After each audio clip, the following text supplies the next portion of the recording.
everyone, welcome to my little lunchtime live today. My name is Eva, I'm the director of the Scottish Yarn Festival and also of the Scottish Wool Producer Showcase, which is our next event, and it's coming up on the 25th of March at the Dewar Centre.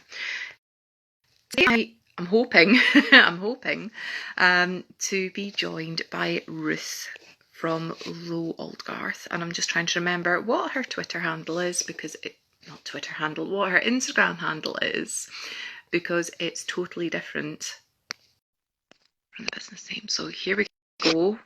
Invited to join. I think you're there. Hello, Ruth. Hey! I think I'm sideways. Let me turn myself around. There you go. Perfect. So thank you to everyone who's joining us live just now, and we'll save this later on for folk who want to catch up. But for people who maybe don't know who you are, would you like to introduce yourself? Well, I'm Ruth. I'm from Low Auldgirth Steading.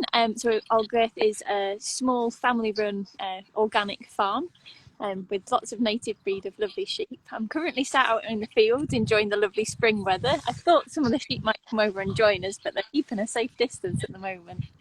Oh, please. Might come and have a nosy once I start getting wool out. So you will be joining us for the first time at the Scottish Wool Producer Showcase. Yes. So later on this month. I've got to start getting used to actually calling it this month. It's happening imminently now.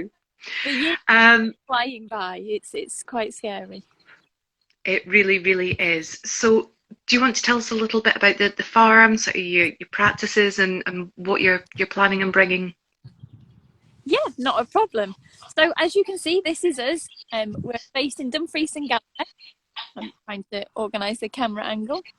We're based on a valley side of Dumfries and Galloway, so we have spectacular views up and down the valley. Our sheep enjoy them, and we're basically run with a small flock of both Gotland and Rhineland sheep, who are notoriously good at fitting in with our regenerative style of farming. Which means that we put in very, very little to our sheep and just let them kind of coexist with nature and natural cycles, and just allow them to thrive in a very environmentally balanced environment. That's Sully the farm dog in the background. Perfect, absolute perfect photo on there. Oh, bless. Couldn't have planned that any better. Oh. So the sweetheart. On the farm that we're first generation farmers, which means that we don't have any history of farming in the background, and that we never really intended to farm, but we do come from a long line of knitters and weavers and textile crafty ladies. So it almost the appreciation for wool was in our DNA before we moved here. So when we did decide to start keeping sheep, it was an obvious step to start keeping sheep for wool, and get breeds that were fantastic for producing wool that we could have spun into yarn. Yeah, because Gotland and Ryland aren't really sheep breeds that you see that often within Scotland these days. I mean, I could be wrong because I'm not a crofter and I'm not a farmer, but certainly what I kind of see kind of coming onto the market and being prepared, Gotland tends to be something that we import from Scandinavian countries. Definitely. The Gotland numbers in the UK are still really low, especially Scotland. We're very few and far between the breeders. Obviously, geography and distance doesn't help with that, but they do thrive on a good Scottish climate. Obviously, we're quite similar in some elements to Scandinavia, from the kind of geography and the typography, and they really get on. But our local farmers, they call it the people with the novelty sheep breed. Laugh at them, but they're also really fun sheep to keep, and they're very friendly and inquisitive and very easy to handle. So our girls, we don't have a sheepdog. Our girls are trained to a bucket, so you'll usually see me running around with a big yellow bucket of feed, and they'll follow me whenever I move them or whenever I do something. So what sort of size of flocks do you have at the moment? We have on our farm, we have 8 acres here, and we have 124 sheep. So we as far as farms go, that's quite a low staff density. But what we're trying to do here is not kind of push to get out of the farm. We're not a mass producer, but what we do like to do is keep very healthy sheep in a very kind of environmentally friendly manner. So the gills, we call it a rotational grazing system, where the gills are moved from field to field quite regularly. So they'll literally eat the tops of the grasses and different flowers, and then they'll move on to another pasture. And this will promote a diversity in the grass. So we'll get lots of different plants and flowers, which is great for bumblebees and dung beetles, and in turn is great for bird life and other wildlife that will come in and enjoy what's left behind when the sheep move on.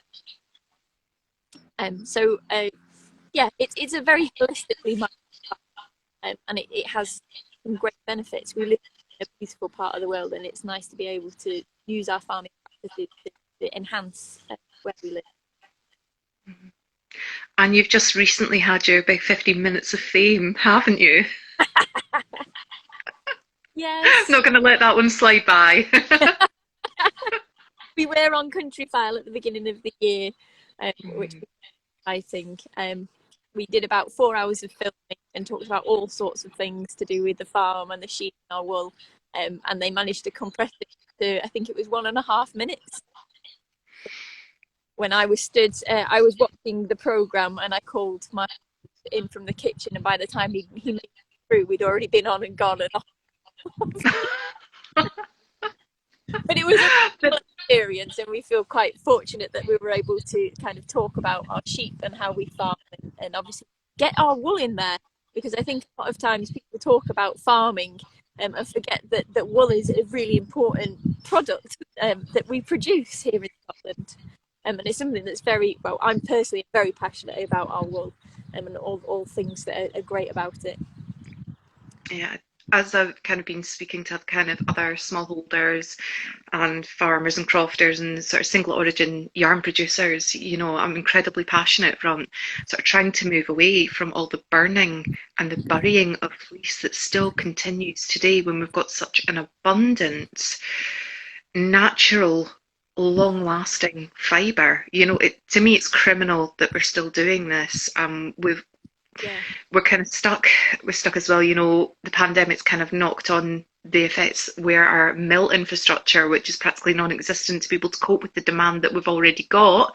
Never mind the fact that that's increasing. You've got another sort of like year's worth of delays because everything's shut down because of the pandemic as well. So it's not easy, and for you to kind of come into this as first generation, you know, I'm in awe. I'm absolutely in awe of everything that you're doing and how you've initially set out and decided to go down the regenerative, gentle biodiversity route, as opposed to having an established farm that's maybe been in the, 4 or 5 generations, and suddenly thinking, right, well, we need to change this now. Yeah, well, like I said, I think we're incredibly. No one ever told us that wool wasn't profitable and that we shouldn't be farming this way. And so, like I say, we're not ever. We always say tradition isn't always a good thing. So when we started keeping sheep, no one told us that wool was worthless because we didn't believe them. We're very, very fortunate where we have fantastic guild of spin weavers and dyers who have really kind of helped us on our journey. And there's a passionate group of people who are strong advocates of wool. Also, we got involved with the British Wool Marketing Board when we first moved. We run lots of training courses on shearing, wool handling, and again, their kind of passion for wool rubbed off on us quite a lot. And it's only when we started actually really learning about how other farms that we realised that it wasn't quite the norm to appreciate wool and to select a sheep breed for the wool. But again, I think hopefully in the future we'll see starting to change, especially as oil prices continue to skyrocket and different elements affect our imports and exports, that we might realise that the fabulous natural fibre that's grown on our doorstep it has a value and a use, and it's worth kind of celebrating. It really does. So, final question for you. what you're wearing, is that from your own wool, from your own sheep? Is, yes. So this is our Ryland Arran wool that my mum had dyed and did into a fabulous scarf for me. Um, I'm not putting it out too much because it is my go-to wardrobe item on the farm. So it is. It's been chewed. It's got holes in it. It's covered in straw. I think there's been planning when it's been used as a sling and wrap newborn lambs in it. So it is slightly worse for wear, but it's comfy. And I'm going to say, when we talk about wool and all its fantastic, no one really mentions the smell. Mm-hmm. Obviously, I love giving twitch and a sniff, but it doesn't carry all the natural smells of the farm very well. So it stays smelling like a nice woolen scarf. So I feel semi-human when I'm wearing my scarf, as well as being toasty and warm. Ruth, thank you so much for joining me today. And it's lovely just to kind of get the views of your land there as well. And, you know, it doesn't matter so much about the sheep coming over because your dog's there, which is amazing. I'll see if I can spin around and find there they are in the background for us. Yeah, quite happy, just doing their thing, living their best sheep life, yeah. But it's been a pleasure to talk with you and to learn a little bit more about who you are, what your ethos is, what you're bringing to us. And yeah, we can't wait to see you. It's just over 3 weeks now, isn't it? Very exciting. Very exciting. We can't wait to join you all. Really looking forward to it. So I will let you get back to work because I know it never ends when you're in the farm. That's But it's been a pleasure. So thank you for joining us, Ruth. Thank you everyone else who's joined in, whether you're tuning in just now and have caught the live while we've actually been talking, or whether you're watching later on. And we'll see you in Perth on the 25th of March. See you soon. Bye.